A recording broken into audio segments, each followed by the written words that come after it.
He was accused of forcing young girls, some of them underage, into being prostitutes for drugs. But tonight, he's on his way to prison. But as First News senior reporter Jerry Ricciuti tells us, Ronald Hellman's plea involves some drama as well in court.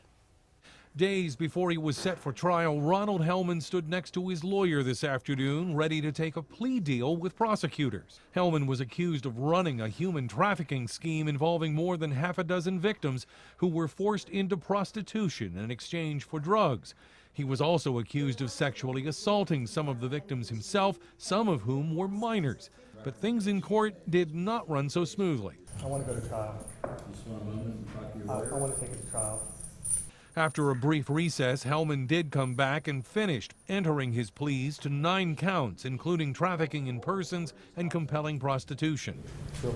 2 of Hellman's victims then came forward, telling the judge the plea agreement gives them some closure. I just hope that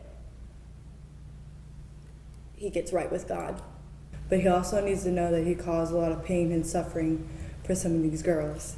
Something that they can't fix or get back.